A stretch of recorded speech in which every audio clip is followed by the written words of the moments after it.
In the name of Allah, dear students of 10th class, this would be the second topic of forest and wildlife which we discussed, the introductory lesson, introductory part we discussed yesterday. Today we will discuss firstly vanishing forests. What is vanishing forest? Okay vanishing forest आप कैसे समझ सकते हैं, ठीक है। जैसे कि मैं आपको बोलूँगी the dimensions of deforestation in India are staggering. As you know the rate of deforestation in India is increasing in an alarming trend, ठीक है।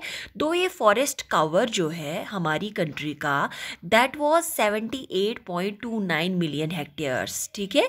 वो ये कितना था, ये 78.29 मिलियन हेक्टेयर्स, जो अब which is 23.81% of the total geographical area. जब हम टोटल जोग्राफिकल इंडिया के टोटल जोग्राफिकल एरिया की बात करेंगे उसमें हमारा फॉरेस्ट कवर जो है वो एस्टिमेट करता है, वो अपना शेयर कितना बनाता है 23.81%। Okay, this was a calculation in 2011। अगर हम आप अपनी बुक पे, ठीक है, मैंने बोला बार बार जब भी हम क्लास आप पढ़ रहे होंगे तो आप अपनी बुक अपने सामने रखिए।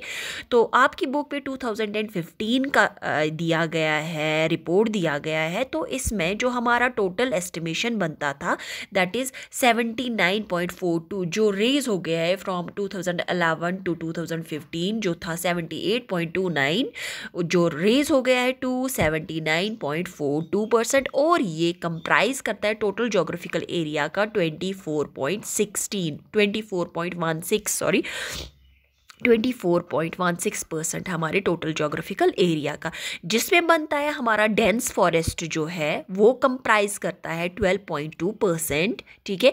इसी तरह ओपन फॉरेस्ट जो है वो है 9.14%, और हमारे मैंग्रोव फॉरेस्ट जो है वो है 0.14%। इसको हम इन डिटेल भी पढ़ने वाले हैं इंशाअल्लाह ताला आगे, ठीक है। और अब देखेंगे हम, हाँ, जो हमारा स्टेट फॉरेस्ट रिपोर्ट है, ठीक है, उसके अकॉर्डिंगली 2011 की बात हम करेंगे। उसमें हमारा the dense forest cover has increase, जो डेंस फॉरेस्ट कवर है वो इंक्रीज हो गया है 10,098 स्क्वायर किलोमीटर्स 1997 से। कितना इंक्रीज हो गया है? 10,098 square kilometres. However this apparent increase in the forest cover is due to plantation by different agencies. जो ये इंक्रीज़ हमने देखी है, ठीक है, ये हमारा बन गया है, ये डिफरेंट एजेंसी जो हम प्लांटेशन करते हैं तो उनकी वजह से ही हमने देखी है इसमें ये इंक्रीज़। जैसे कि आप अपनी बुक पे देखेंगे 2015 का रिपोर्ट है, जो हमारा डेंस फॉरेस्ट कवर है वो इंक्रीज़ हो गया है 2013 से 2015 तक, 3 ईयर्स का गैप है, इसमें ये 3,775 स्क्वायर किलोमीटर्स इंक्रीज़ हो गया है, ठीक है।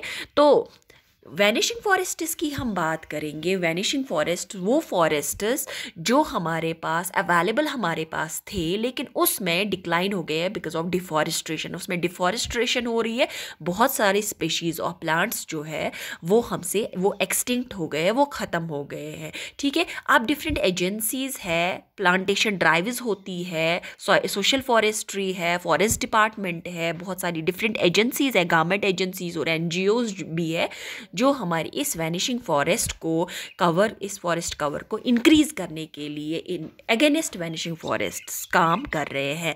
अब जाके हमारा we will go to second slide, जिसमें हम क्या देखेंगे कि according to IUCN that is the union conservation, international union for conservation of natural and this nature and natural resources, IUCN। Once again I will tell you, international union for conservation of nature and natural resources, जिन्होंने classify की है हमारे जो animal species है, ठीक है, animal या plant species है, उनको हमने क्लासिफाई किया है।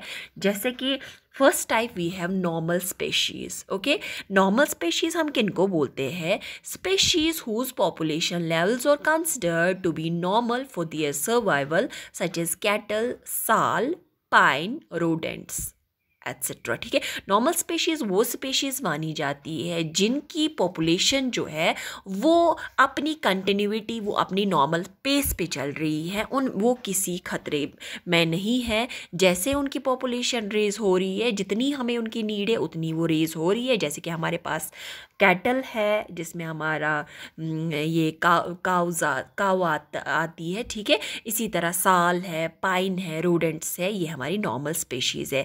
गोइंग टू सेकेंड कैटेगरी, दूसरी कैटेगरी हमारे पास है, that is the endangered species. Endangered species कौन सी स्पेशीज़ होते हैं? These are species which are in danger of extinction, जो खतरे में आई है। ठीक है, वो स्पेशी जो खतरे में आई हुई है। The survival of such species is difficult if the negative factors that have led to a decline in their population continue to operate. ठीक है, तो ये वो स्पेशी जिनको खतरा है, कुछ फैक्टर्स, कुछ नेगेटिव फैक्टर्स है जो इनकी सर्वाइवल को कम कर रही है, जो सर्वाइवल को इफेक्ट कर रही है, और उनकी जो रेट ऑफ कंटिन्यूटी है, ठीक है, वो कंटिन्यूटी जो इनकी जिस कदर वो बढ़ रहे थे, इनकी बर्थ होती थी, इनका सर्वाइवल होता था। अब कुछ फैक्टर्स, नेगेटिव फैक्टर्स है, जिसमें पोल्यूशन हो सकता है, प्लांट डिफॉरेस्टेशन हो सकता है, डिफरेंट ये फैक्टर्स हो सकते हैं, और उनकी जो नॉर्मल पेस है वो थोड़ी सी डिक्लाइन हो गई है। अगर वो फैक्टर जो इनको ये कर रहे हैं, रिपेल कर रहे हैं, जो इनको कम करने के लिए रिस्पॉन्सिबल है, अगर वो फैक्टर्स वैसे ही रहेंगे, कंटिन्यू रहेंगे वैसे ही, तो ये ख़त्म हो सकते हैं। दीज आर इंडेंजर्ड, इनको खतरा है टू गो टू एक्सटिंक्शन। जैसे कि हमारे पास ब्लैक बक है, क्रोकोडाइल है, इंडियन वाइल्ड आस है, इंडियन राइनो है, लाइन टेल्ड मैक्याओ है या संघाई है, ये कुछ एनिमल्स है जो हमें खतरे में है। अगर हम वो फैक्टर्स जो इनको रिस्पॉन्सिबल है इनकी रेट को कम करने के लिए, अगर हम उन पे कंट्रोल नहीं करेंगे तो ये एक्सटिंक्ट हो सकते हैं। Going to third category, that is called the vulnerable species. तो वल्नरेबल स्पेशीज़ कौन सी होती है? These are species whose population has declined to level from where it is likely to move in to the endangered category in a near future if the negative factors continue to operate. Vulnerable कौन से होते हैं? Vulnerable species वो species होते हैं जो खतरे में आई हुई है, ठीक है, जिनकी लेवल जो है वो डिक्लाइन हो गई है। जिन अगर फॉर एग्जांपल वो 1000 थे, वो अब कम हो गए, उनकी रेट कम हो गई है, 7000 तक पहुंच गई है। ठीक है, जो अगर इनके रिस्पॉन्सिबल फैक्टर्स जो है अगर वो कंटिन्यू हो जाएंगे, अगर हम उन पे जो नेगेटिव फैक्टर्स जो इनको कम करने में रिस्पॉन्सिबल फैक्टर्स है, अगर हम उनको कंट्रोल नहीं करेंगे तो ये इंडेंजर्ड बन सकते हैं। ठीक है, मीन्स कि दीज आर वल्नरेबल। ठीक है, like we have blue sheep, Asiatic elephant है, गंगेटिक डॉल्फिन है, तो ये वल्नरेबल है, ये बहुत ज़्यादा खतरे में है। अगर इनको कंट्रोल नहीं करेंगे तो ये इंडेंजर्ड बन सकते हैं। Then the fourth category is rare species. Rare species किनको बोलते हैं? Species with small population may move in to the endangered और vulnerable category if the negative factors affecting them continue to operate. Rare species होते हैं वो species, वो animals, ठीक है, जिनकी पॉपुलेशन बहुत कम हो गई है। ठीक है, बहुत कम हो गई है already because of different negative factors. ठीक है, कम हो गई है। अगर यहाँ पे भी हम वो फैक्टर्स को कंट्रोल नहीं करेंगे, उन पे कदगन नहीं लगाएंगे, तो ये रेयर स्पेशीज़ भी वल्नरेबल हो सकते हैं। They can go to endangered once अगर हम इनको कंट्रोल नहीं करेंगे। Like we have Himalayan brown bear, we have wild Asiatic buffalo, we have desert fox, we have hornbill. ये कुछ स्पीशीज़ है जो रेयर है, इनकी पॉपुलेशन ऑलरेडी कम हो गई है। अगर इनको कंट्रोल नहीं करेंगे तो ये वल्नरेबल बन सकते हैं या इंडेंजर्ड स्पीशीज़ बन सकते हैं। Going to fifth category, that is endemic species. अब एंडेमिक स्पीशीज़ किनको बोलते हैं? These are species which are only found in some particular areas, usually isolated by natural और ज्योग्राफिकल जोग्राफिकल बैरियर्स। तो एंडेमिक मीन्स जो हमारे अपने हो, जो पाए जाते हो किसी पर्टिकुलर जोग्राफिकल रीजन में, जहाँ पे जो जोग्राफिकल फैक्टर्स है, क्लाइमेटिक फैक्टर्स है या बाकी फैक्टर्स है जो रिस्पॉन्सिबल है इनकी लाइफ के लिए, इनके सर्वाइवल के लिए, ठीक है। जैसे कुछ हमारे अपने होते हैं, like we have Andaman teal, ठीक है। द अंडमान टील जो है वो अंडमान में ही पाई जाती है, जो हमारा आइलैंड है। निकोबार पिजन, जो निकोबार जो हमारा आइलैंड है वहाँ का पिजन जो है वो खास वहीं पे होता है और कहीं पे नहीं पाया जाएगा। अंडमान वाइल्ड पिग है। मैथून इन अरुणाचल प्रदेश है, ठीक है। यहाँ पे अगर हम एंडेमिक स्पीशीज़ की बात करेंगे अपने कश्मीर में, तो हांगुल जो हमारा है वो हमारा एंडेमिक स्पीशीज़ है, वो हमारा अपना स्पीशीज़ है जो और कहीं पे पाया नहीं जाता है, ठीक है। डेयर की एक खास किस्म जो सिर्फ कश्मीर के जोग्राफिकल फैक्टर्स के लिए यहाँ पे सर्वाइव कर रहा है, that can never be found in any other place, that is called are endemic species, ठीक है। तो इसी तरह एक्सटिंक्ट स्पीशीज आर दो species which are not found after search of known और likely areas where they may occur, ठीक है।